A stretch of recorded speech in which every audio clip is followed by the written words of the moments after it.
حضرت شاہ صاحب تشریف لائے سٹیج پر، میں انہیں خوش آمدید کہتا ہوں، اور میں نے ایسے پیر بہت کم دیکھے ہیں کہ جو اپنی تکریم پر حضور کے ذکر کا احترام کو مقدم سمجھتے ہیں۔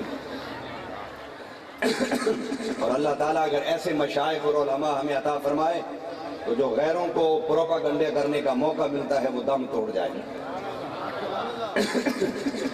فرمایا کہ آدم تم نے ہر سوال کا جواب دیا، اس کی وجہ کیا ہے؟ کہ اس کی وجہ یہ ہے کہ ساری کائنات کا جو علم جانتا ہے، جو عالم ما کان و ما یکون ہے، اس کا نور میری پیشانی میں تھا، زبان میری تھی، یہ پیچھے قوت نور مصطفیٰ کی تھی۔ ذرا بلند آواز سے کہہ دیں۔ آپ کو پتہ چل گیا کہ 12 بج گئی ہے رات؟ نہیں پتہ چلا نا؟ تو آپ تو مست ہو کے سنیے نا حضور کا ذکر۔ اور میں سمجھتا ہوں کہ جو آج یہاں بیٹھے ہیں، یقین جانی اللہ کی عزت کی قسم وہ بڑے خوش قسمت ہیں۔ اور وہ شعر ایسے نہیں عشق والوں نے لکھا، آتے ہیں وہی جن کو، ذرا بلند آواز سے کہہ دیجئے، جن کا عقیدہ ہے وہ بولیں، باقی خاموش رہیں۔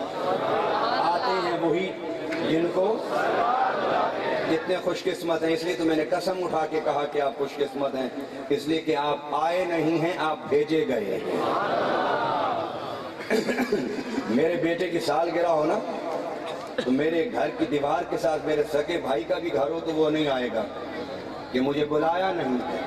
تو حضور کی سالگرہ ہے، حضور کی برتھ ڈے ہے، اس کا فنکشن ہے، تو جو آئے ہیں وہ اپنی قسمت پر رشک کریں کہ انہیں گنبد خضرا سے اشارہ ہوا کہ تو بھی جا، تو بھی جا، تو بھی جا، تو بھی جا۔ ایسے تو کوئی نہیں آتا نا۔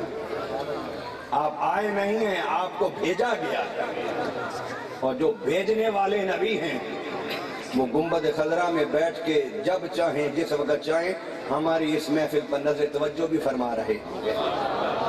اور اپنے جسموں کے ساتھ یہاں نہ بیٹھیے، اپنے دل اور دماغ کے ساتھ یہاں بیٹھیے۔